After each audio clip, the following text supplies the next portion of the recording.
Ini adalah video panduan citasi menggunakan APA Styles edisi ke-7. Video ini akan menunjukkan teknik dasar membuat kutipan di dalam teks atau in-text citation dan daftar pustaka dalam format APA Styles edisi ke-7.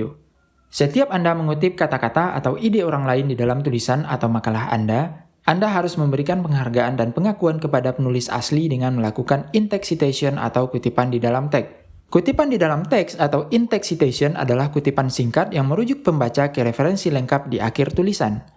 Kutipan di dalam teks terdiri atas kutipan langsung dan parafrase. Kutipan langsung adalah kutipan yang dilakukan dengan mengambil informasi secara utuh dari sumber tanpa melakukan perubahan penulisan. Sedangkan parafrase merupakan kutipan yang dilakukan dengan merubah tata tulis menggunakan kata-kata sendiri tanpa merubah esensi makna dari sumber aslinya. Kutipan di dalam teks biasanya akan menyertakan nama belakang penulis, tahun terbit, dan halaman di mana tepatnya informasi ditemukan saat mengutip.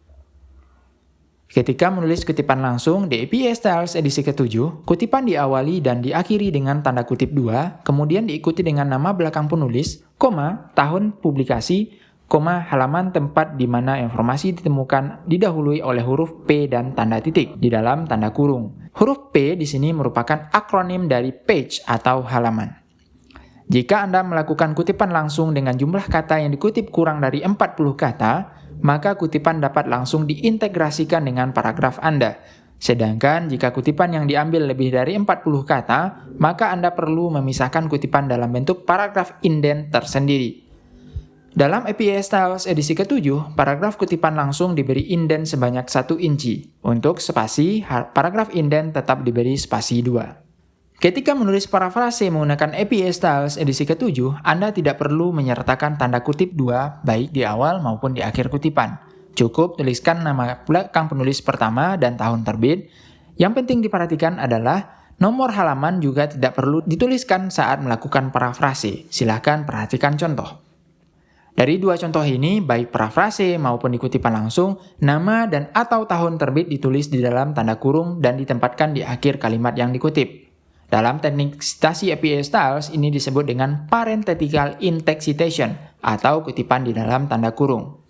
Selain cara ini, Anda juga dapat menggunakan kutipan naratif di mana Anda menambahkan kalimat-kalimat naratif tertentu untuk memberikan kesan dan alur yang natural terhadap kutipan.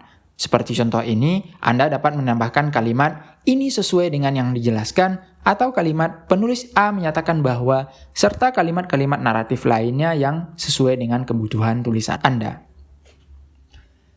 Pada naratif in-text citation, nama penulis dan tahun terbit dituliskan di awal kutipan dan yang berada di dalam tanda kurung hanyalah tahun terbit. Sedangkan jika Anda melakukan kutipan langsung, maka nomor halaman dituliskan di dalam tanda kurung diikuti tanda titik di akhir kutipan. Jika terdapat dua penulis, maka yang Anda lakukan adalah menuliskan nama belakang kedua penulis diikuti dengan tahun terbit. Yang penting diperhatikan, jika nama kedua penulis berada di dalam tanda kurung, maka nama penulis dipisahkan dengan simbol dan. Sedangkan jika nama kedua penulis tidak berada di dalam tanda kurung, seperti ketika melakukan naratif in-text citation, Anda perlu menuliskan kata hubung dan secara lengkap. Jika penulis terdiri atas 3 orang penulis atau lebih, Anda hanya perlu menuliskan nama belakang penulis pertama, diikuti dengan et al. Et spasi all titik, et al merupakan akronim dari dan kawan-kawan. Jika penulis merupakan sebuah organisasi, maka yang dituliskan di posisi penulis adalah nama organisasinya. Yang penting diperhatikan, Anda perlu menuliskan singkatan nama organisasi jika ada pada saat pertama kali mengutip organisasinya. Sedangkan di kutipan berikutnya untuk organisasi yang sama, Anda hanya perlu menuliskan singkatannya saja.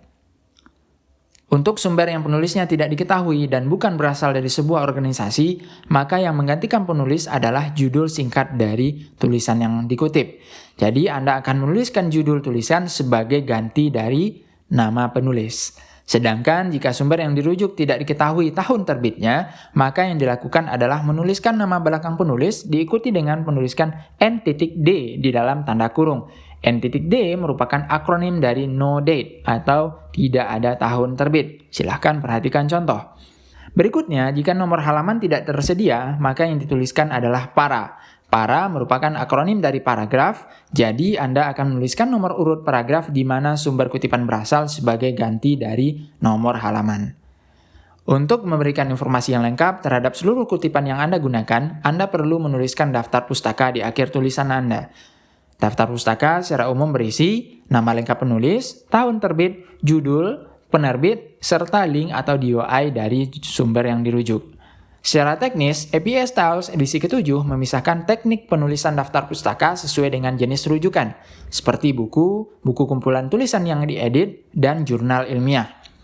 Untuk buku, secara teknis ditulis dengan cara nama belakang penulis, koma, inisial nama depan dan nama tengah penulis, diikuti dengan tanda titik, kemudian tahun terbit di dalam tanda kurung, diikuti dengan tanda titik, judul buku yang ditulis miring atau italic diikuti dengan tanda titik, nama penerbit, dan diikuti dengan DOI jika ada. Yang perlu diperhatikan, di APA Styles edisi ke-7, kota tempat penerbit berada tidak perlu dituliskan. Jika terdapat 2 atau lebih penulis, maka nama setiap penulis dituliskan dengan format yang sama dengan nama penulis pertama. Setiap nama penulis dipisahkan dengan tanda koma atau tanda kata hubung dan. Untuk buku yang diedit, kurang lebih sama dengan teknik penulisan daftar pustaka untuk buku biasa.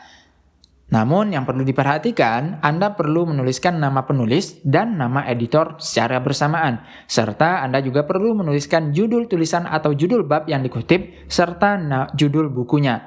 Untuk lengkapnya dapat dipelajari dari infografis berikut. Sedangkan untuk jurnal ilmiah dapat dipelajari melalui infografis berikutnya. Yang perlu diperhatikan, daftar pustaka diurutkan berdasarkan abjad dengan spasi ganda serta inden setelah baris pertama. Demikianlah video panduan citasi menggunakan APA Styles edisi ke-7. Semoga bermanfaat. Salam.